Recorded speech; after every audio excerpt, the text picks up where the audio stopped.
नमस्कार दोस्तों, आज का ये वीडियो बहुत ही इंपॉर्टेंट और जरूरी है आप सभी के लिए।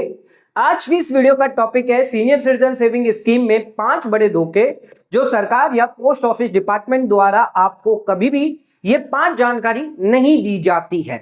दोस्तों, अगर आप 1 अप्रैल के बाद पोस्ट ऑफिस द्वारा जारी करी गई सीनियर सिटीजन सेविंग स्कीम में अगर निवेश करना चाहते हैं तो निवेश करने से पहले इस वीडियो को कंप्लीटली जरूर देखें। 5 ऐसी जानकारियां जहां पर आपके ब्याज का नुकसान ना हो, इसको जानना आपके लिए जरूरी है। पोस्ट ऑफिस में सीनियर सिटीजन सेविंग स्कीम में आप निवेश इसीलिए करते हैं ताकि आपको एक पैसा जो है वो यहां पर दिया जाता है, ब्याज दिया जाता है सरकार द्वारा जो गारंटेड होता है, अच्छा खासा ब्याज यहां पर मिलता है।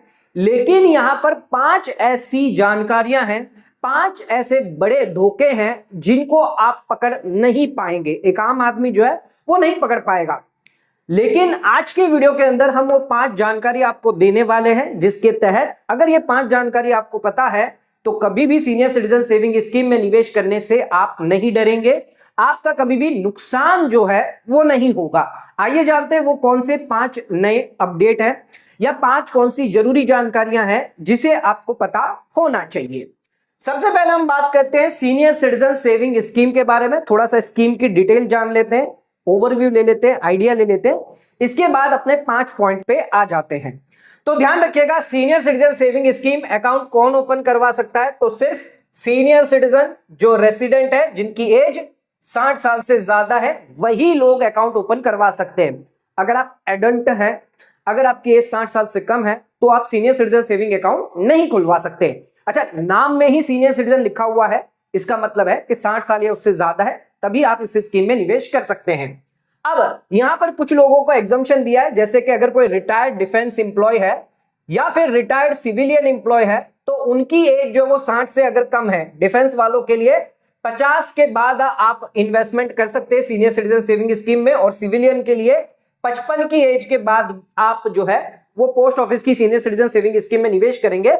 लेकिन यहां पर एक कंडीशन है, दोनों को ही रिटायरमेंट बेनिफिट जब से मिलेगा, यानी ये रिटायर्ड हो रहे हैं तो हो सकता है इन्हें ग्रेच्युटी मिले, प्रोविडेंट फंड मिले, सुपर एन्युएशन फंड मिले या कोई इंश्योरेंस मिले, तो कुछ भी अगर मिल रहा है रिटायरमेंट बेनिफिट के नाम पे, तो वो रिटायरमेंट बेनिफिट जिस तारीख को रिसीव होगा उसके 3 महीने के अंदर अंदर, ध्यान रखिएगा पहले 1 महीना हुआ करता था, अब 3 महीना कर दिया सरकार ने, 3 महीने के अंदर अंदर आपको सीनियर सिटीजन सेविंग स्कीम में निवेश करना कंपलसरी है।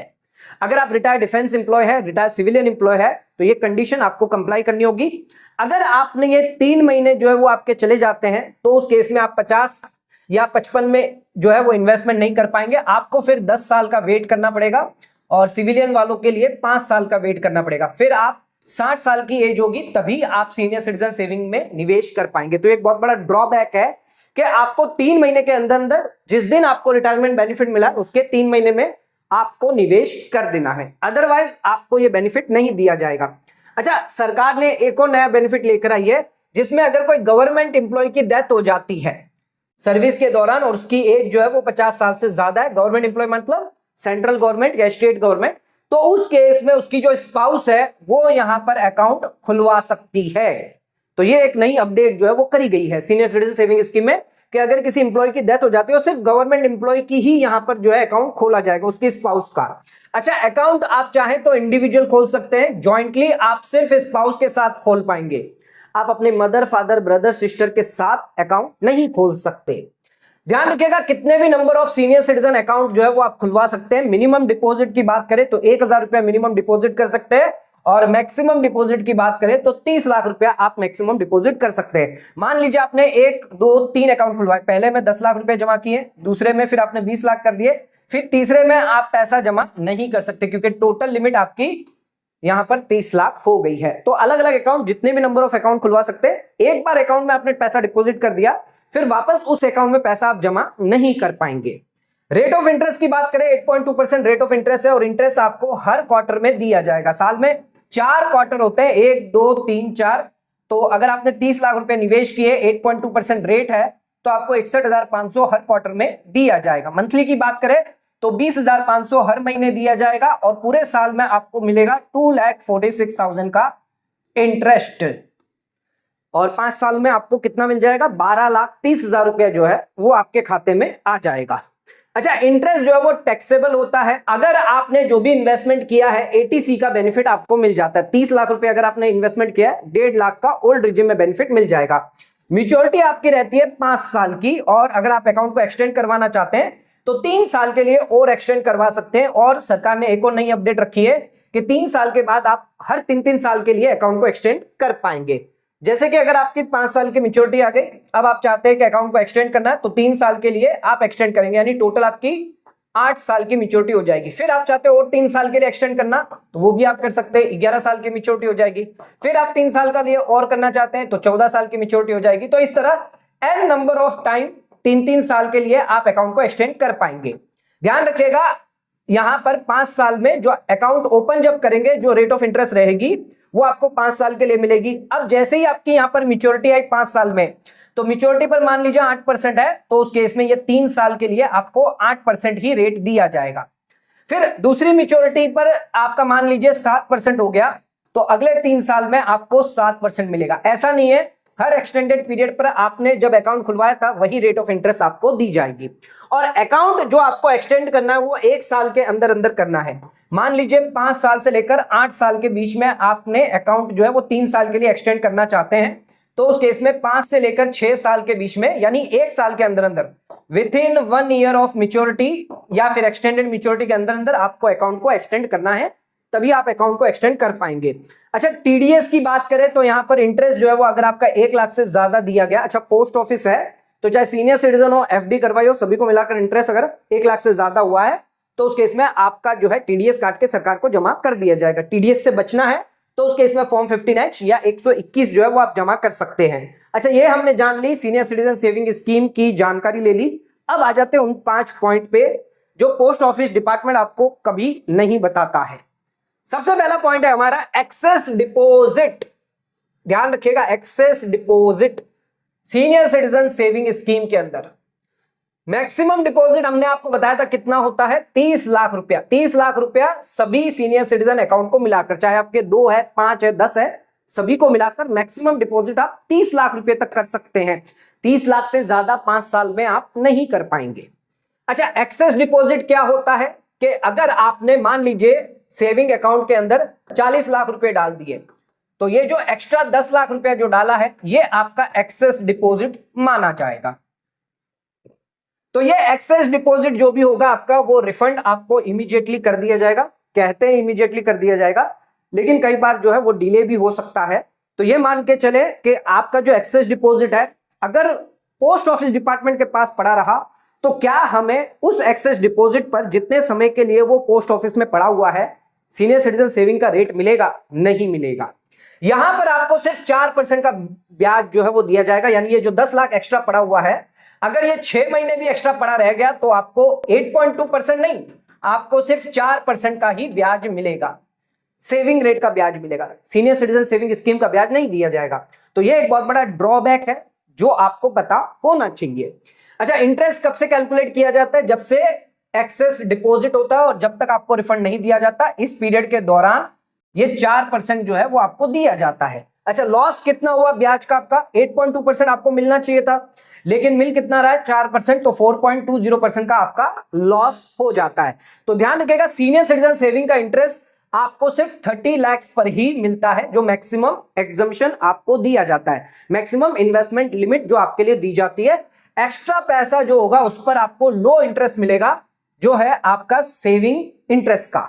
एग्जाम्पल देख लेते हैं। आपने 3 अकाउंट खुलवाए हैं, किसी में 10 लाख डाले हैं, किसी में 15, किसी में 10, टोटल आपने डाल दिए 35 लाख रुपए, जबकि आपको 30 लाख रुपए मैक्सिमम डालना था।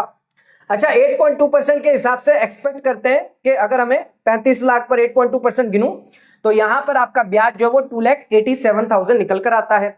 लेकिन क्योंकि यहां पर हमारा एक्चुअली तो हमें 4% जो है वो 5 लाख पे लगेगा, बाकी का ये 5 लाख पे तो हमें 8.2% लगेगा। तो पहले 10 लाख पर तो आपको 8.2% लग रहा है, फिर दूसरे 15 लाख पर भी आपको 8.2% लगेगा, लेकिन बाकी के जो 10 लाख है इसमें से 5 लाख पर आपको 8.2 यानी 41,000 और बाकी के 5 लाख पर आपको 4% यानी 20,000 रुपए। तो टोटल आपको ब्याज कितना मिला? एक्चुअली 2,66,000 और 2,87,000 आपको मिलना चाहिए था। तो कितना नुकसान हो गया आपका? 21,000 रुपए का यहां पर आपका लॉस हो जाता है। यानी कि 5 लाख पर आपका 4.2% का लॉस हुआ, यानी आपका 21,000 का लॉस ब्याज का हो जाता है, क्योंकि आपने एक्सेस जमा करके रखा हुआ। तो यहां पर आपने 5 लाख रुपए एक्स्ट्रा डाले हुए थे, जिसकी वजह से आपको यहां पर 4.2% का लॉस हो जाता है, यानी 21,000 का लॉस सीधे सीधे आपको कर दिया जाता है। नेक्स्ट आ जाते हैं, कोई एडिशनल इंटरेस्ट आपको नहीं दिया जाता। ध्यान रखिएगा, सीनियर सिटीजन सेविंग स्कीम में जो ब्याज आपको दिया जाता है, उस ब्याज पर वापस ब्याज आपको नहीं मिलता है। ध्यान रखिएगा, सीनियर सिटीजन सेविंग स्कीम के अंदर जो इंटरेस्ट रेट है वो आपको 8.2% का मिलता है, जो लास्ट 2 साल से कोई भी चेंज नहीं किया गया है। इंटरेस्ट जो है वो पेबल आपको क्वार्टरली बेसिस पे किया जाता है, ना ही मंथली, ना ही ईयरली, ना ही आपको मैच्योरिटी पर दिया जाता है। अच्छा, 4 क्वार्टर होते हैं साल में। अप्रैल से जून का पहला क्वार्टर, जुलाई से सितंबर का दूसरा क्वार्टर, अक्टूबर से दिसंबर का तीसरा और जनवरी से मार्च का चौथा क्वार्टर।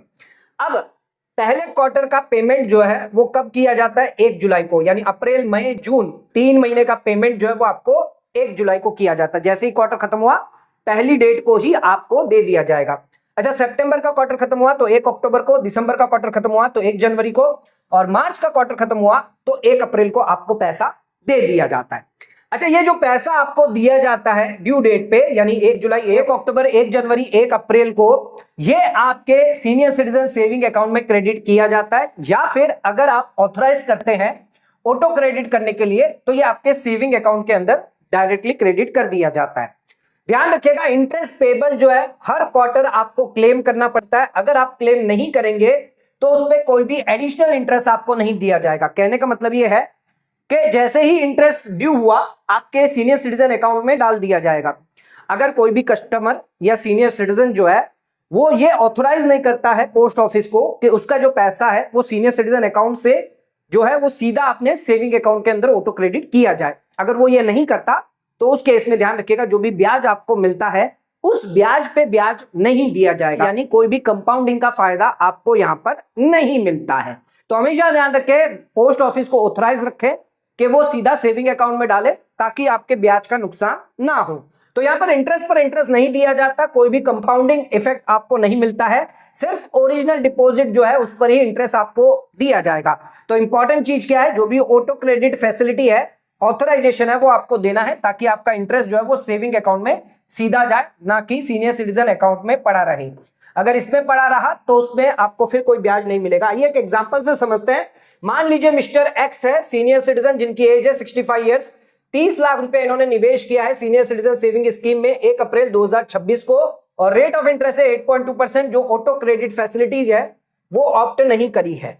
अब यहां पर 4 क्वार्टर है, ये ड्यू डेट हो गई आपकी, और यहां पर 8.2% आपको 30 लाख पर मिल रहा है 61,500 4 क्वार्टर में, ठीक है, 2,46,000 मिला।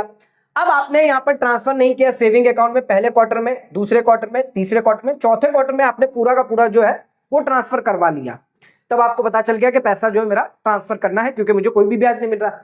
अब यहाँ पर 9 महीने हो गए, क्योंकि यहाँ पर जुलाई से लेकर आपको मार्च तक देखना है। यहाँ पर आपके 6 महीने हो गए, यहाँ पर आपके 3 महीने आइडल हो गए, जो सीनियर सिटीजन अकाउंट में पड़े रहे पैसे। 9 महीने के लिए 61,500 पड़ा रहा, फिर ये 6 महीने के लिए 61,500 पड़ा रहा, और ये 3 महीने के लिए 61,500 पड़ा रहा। अगर आपने सेविंग में ट्रांसफर किया होता 4% रेट मिलती तो ये ब्याज आपको मिलता, यानी इतना नुकसान आपका हो गया 3700 रुपए का, 3690 का नुकसान होता है अगर आप सेविंग में नहीं ट्रांसफर करते।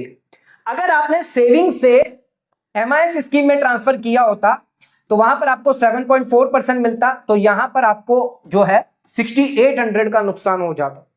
तो यहां पर देखिए, अगर आपने एमआईएस में डाला होता तो आपको इतना ब्याज मिल रहा होता एक्स्ट्रा, आपने सेविंग में भी डाला होता तो आपको 3600 मिल रहा है, लेकिन अगर आपने सीनियर सिटीजन में रखा है तो उसमें आपको कोई भी एक्स्ट्रा ब्याज उस पर नहीं दिया जाएगा। तो हमेशा ध्यान रखें, या तो सेविंग में डालें या एमआईएस में डालें, कहीं पर जाकर आप निवेश कर दे उस ब्याज को सीनियर सिटीजन अकाउंट में कभी भी आपको नहीं रखना है।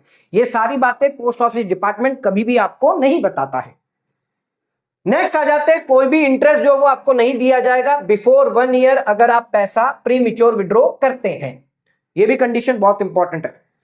अगर आपने प्री मैच्योर विड्रॉ किया है या फिर आपने अकाउंट क्लोज कर दिया है बिफोर 1 ईयर, तो आपको कोई भी इंटरेस्ट नहीं दिया जाएगा। ध्यान रखिएगा, पूरा का पूरा इंटरेस्ट लॉस यहां पर आपको हो जाता है 1 साल से पहले अगर आपने पैसा विड्रॉ कर दिया। जो भी इंटरेस्ट एक्स्ट्रा अगर आपको दे दिया है तो वो आपके डिपॉजिट में से कम कर दिया जाएगा, बाकी का जो बैलेंस है वो आपको दिया जाएगा। एग्जांपल के तौर पे सीनियर सिटीजन डिपॉजिट आपने 30 लाख रुपए किया है 8.2% की रेट पे 5 साल के लिए। अच्छा, इमरजेंसी आ गई, आपको अकाउंट बंद करना पड़ गया 10 महीने में ही, यानी 12 महीने कंप्लीट नहीं हुए, 1 साल कंप्लीट नहीं हुआ, उससे पहले ही आपने अकाउंट को बंद करवा दिया, तो 10 महीने का ब्याज कितना होता है? 2,05,000 रुपया, ये आपका लॉस हो गया। अब पोस्ट ऑफिस डिपार्टमेंट जो है ये ब्याज आपको नहीं देगी, सरकार ये ब्याज आपको नहीं देगी। इंटरेस्ट जो है वो ऑलरेडी आपको पे किया गया है, वो आपसे रिफंड ले लिया जाएगा आपको डिपॉजिट देते वक्त। कैसे? 30 लाख रुपए हैं जो आपने जमा किए थे। अब यहां पे देखिए, पहला क्वार्टर, दूसरा क्वार्टर, तीसरा क्वार्टर। पहले क्वार्टर में आपको 61,500 दे दिया, दूसरे क्वार्टर में 61,500 दे दिया, तीसरे क्वार्टर में 61,500 दे दिया, चौथा क्वार्टर आने से पहले ही आपने पैसा विड्रॉ कर लिया था।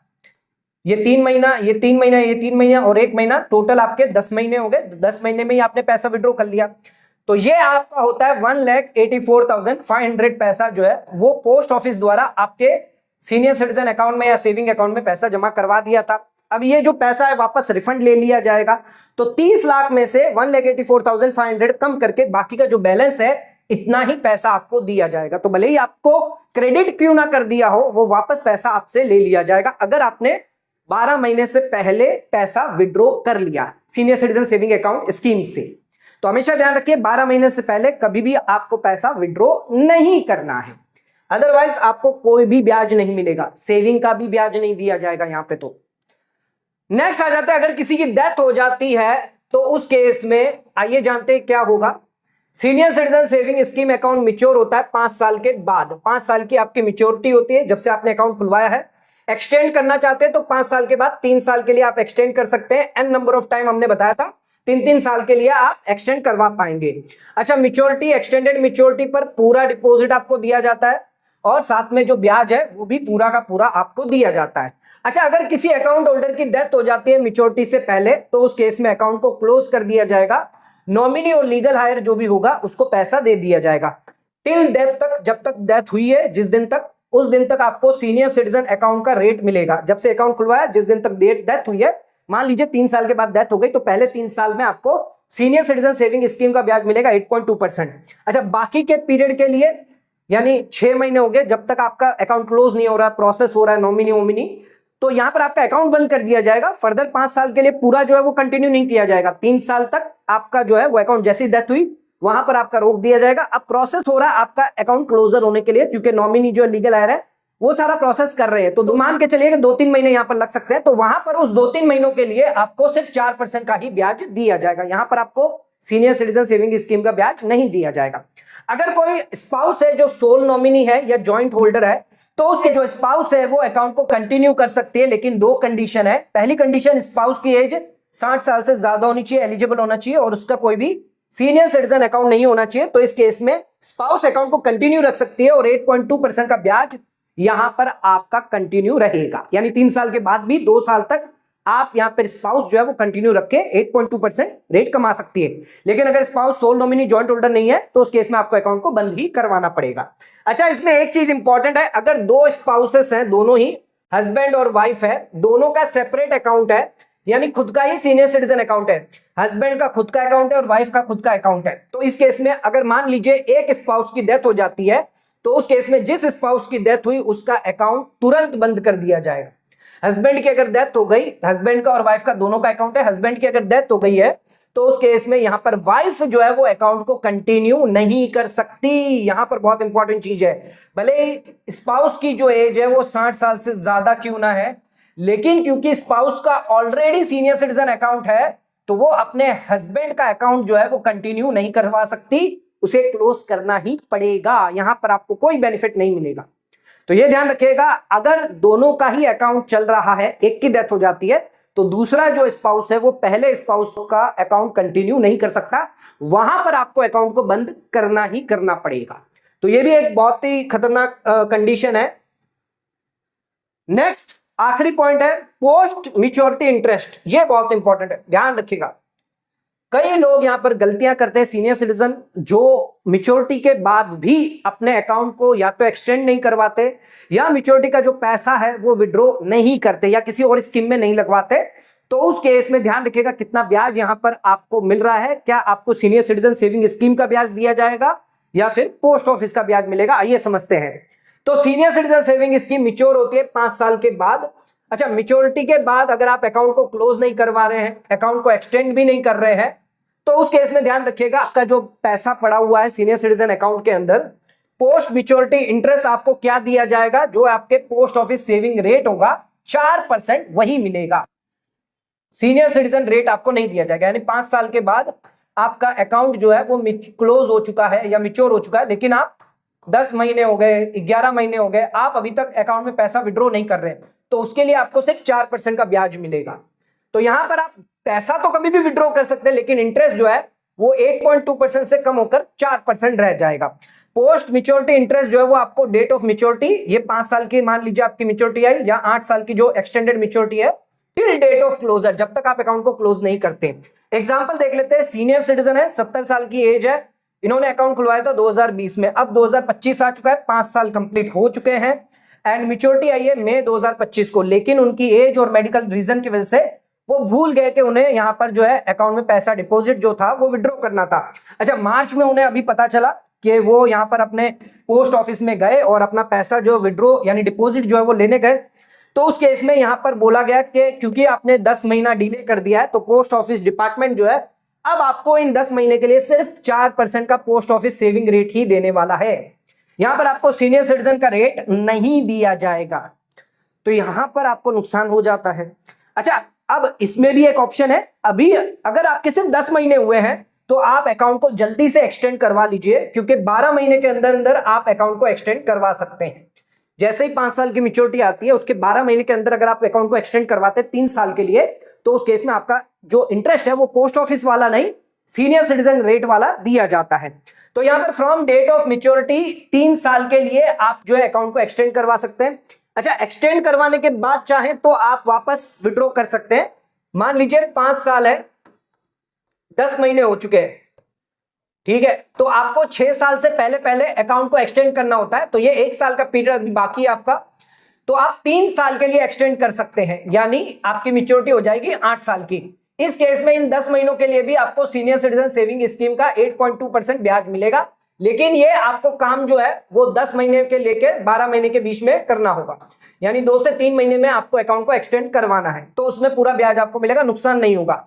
और फिर आप चाहें तो 6 साल के बाद आप कभी भी विड्रॉ कर सकते हैं। 6 साल अगर 1 महीना हो जाता है तो आप पैसा विड्रॉ कर दीजिए, यानी 10 महीने के बाद अगर 3-4 महीने के बाद आप वापस पैसा जो है वो विड्रॉ कर देंगे तो आपको पूरा ब्याज मिलेगा। यहां पर 6 साल के बाद अगर आप विड्रॉ करते हैं तो उस केस में एक तो आपको ब्याज पूरा मिलेगा, दूसरा आपको कोई पेनल्टी भी नहीं लगेगी, क्योंकि 6 साल के बाद आपको कोई भी प्री मैच्योर पेनल्टी नहीं लगती है।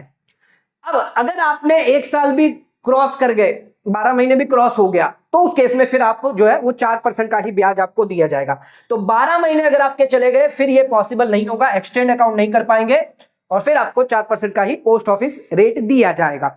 तो दोस्तों, ये 5 बातें हैं जो कई बार सरकार या पोस्ट ऑफिस डिपार्टमेंट द्वारा नहीं बताई जाती है, जिसकी वजह से सीनियर सिटीजन को भारी ब्याज का नुकसान हो जाता है। तो हमेशा ध्यान रखें, ये 5 जरूरी बातें आपको हमेशा ध्यान रखनी है। अगर आप गलती करोगे तो फिर नुकसान आपका ही होगा। सरकार पे या डिपार्टमेंट पे दोष देने से कोई मतलब नहीं है, क्योंकि वो अपना काम कर रहे हैं, लेकिन आपको अपना काम करना है और हमें अपना काम करना है। आपको सारी जानकारी बतानी है ताकि आपका कोई भी नुकसान ना हो। तो दोस्तों, वीडियो पसंद आए तो वीडियो को लाइक शेयर सब्सक्राइब करना ना भूलें। वीडियो को ज्यादा से ज्यादा शेयर करें ताकि और लोगों तक इसकी नॉलेज पहुंच सके। आज का वीडियो समाप्त करते हैं, धन्यवाद।